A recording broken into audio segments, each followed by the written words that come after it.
Vimala Kamala kitchen मध्ये तुमचं खूप खूप स्वागत. आज शेतामध्ये अशी चक्कर मारायला आलेली असता फिरता फिरता मला कुंजराची भाजी दिसली आणि कुंजराची भाजी ही खायला अतिशय चविष्ट अशी लागते. तर मला असं वाटलं तुम्हाला सुद्धा या भाजीची ओळख करून दिली पाहिजे. तर अशा पद्धतीची असते ही कुंजराची भाजी. ही सुद्धा रानभाजी आहे. आता बऱ्याच ठिकाणी ही भाजी मिळत नाही, पण शेतामध्ये एकीकडे आलेली आहे आणि मी घरामध्ये सुद्धा टपामध्ये ही भाजी लावलेली आहे. पद्धतीची ही कोवडी कोवडी भाजी आहे बघा, अशी मी तोडून घेतलेली अगदी अशी ताजी ताजी आहे आणि खायला तर अतिशय चविष्ट अशी भाजी होते ही. आणि पावसाळ्यामध्ये तर एक वेळ खायलाच हवी ही भाजी. मध्ये भरपूर असे पोषक घटक असतात. तर आता ही सर्व भाजी अशी तोडून घेते. बघा अगदी अशी मस्त ताजी ताजी भाजी आलेली आहे. या भाजीवर कुठलाही फवारा नाही आहे. अशी ताजी ताजी भाजी तोडून आपण अशी बनवूयात. ही भाजी कशा पद्धतीची बनवतात ही मी तुम्हाला सांगते. ची शोधाशोध करता करता बघा एवढी भाजी अशी मला मिळाली.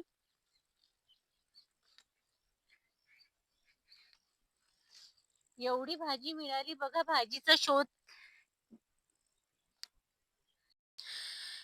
तुम्हाला मी सांगितलं होतं ना, की माझ्या घरामध्ये सुद्धा कुंजराचे असे बघा, हे कूलरचा असा टप आहे. या टपामध्ये माती टाकलेली आहे आणि त्याच्यामध्ये कुंजराचं बीज मी टाकलं होतं. तर असे कुंजराचे चांगले अशी झाडं निघालेले आहेत. तुम्ही असं घरामध्ये सुद्धा लावू शकता ही भाजी, रानभाजी. शेतातून आणलेली कुंजराची भाजी बघा अगदी अशी फ्रेश फ्रेश आहे. ही आपल्याला काढून घ्यायची. या भाजीला असा जो तुर्रा येतो याच्यामध्ये बीज येतात. तर हा तुर्रा आपल्याला घ्यायचा नाही आहे. असे कवळे कवळे शेंडे घ्यायचे आहेत आणि असे पानं पानं घ्यायचे आहेत. अशी सर्व भाजी मी आता खुडून घेते.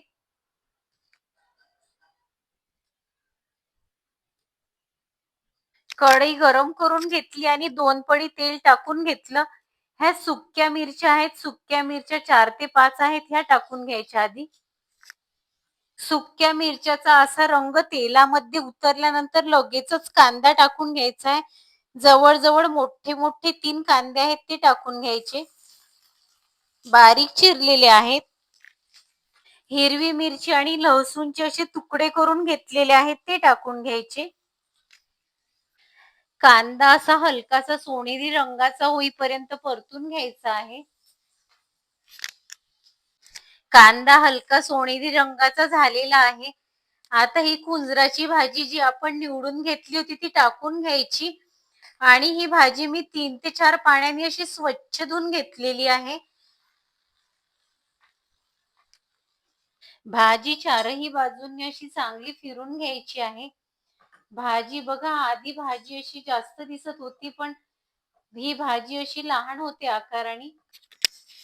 भाजी एक चारही बाजूंनी चांगली फिरवल्यानंतर भाजीचा आकार कमी होतो आणि भाजीचा आकार कमी झाल्यानंतर चवीनुसार मीठ टाकून घ्यायचं आहे. आधी जर तुम्ही भाजीमध्ये मीठ टाकलं तर भाजी खारट होण्याची शक्यता होते, कारण भाजीचा आकार कमी होतो. मीठ टाकल्यानंतर आपल्याला एक जवळ 10 मिनिट अशी भाजी शिजू द्यायची आहे. जवळ 10 मिनिट झालेली आहे. कुंजराची भाजी चांगली अशी शिजलेली आहे. या भाजीला शिजायला जास्त वेळ लागत नाही आणि माझी आई ज्या पद्धतीने लहानपणी आम्ही लहान असताना भाजी बनवायची, अगदी त्याच पद्धतीने मी भाजी बनवलेली आहे. भाजीला फार छान सुवास सुटलेला आहे. अगदी अतिशय चविष्ट अशी कुंजराची भाजी तयार झालेली आहे, रानभाजी. तुम्हाला जर माझा कुंजराच्या भाजीचा, रानभाजीचा व्हिडिओ जराही आवडला असेल तर तुमच्या मित्रांमध्ये शेअर करायला विसरू नका. आणि अशाच नवीन रानभाजी तुम्हाला कुठली खायची आहे मला कमेंट्स मध्ये सांगा. मी नक्की तुम्हाला ती भाजी कशी बनवायची हे सांगेल. तर चला भेटूया अशाच एक नवीनशा रेसिपी सोबत. बाय.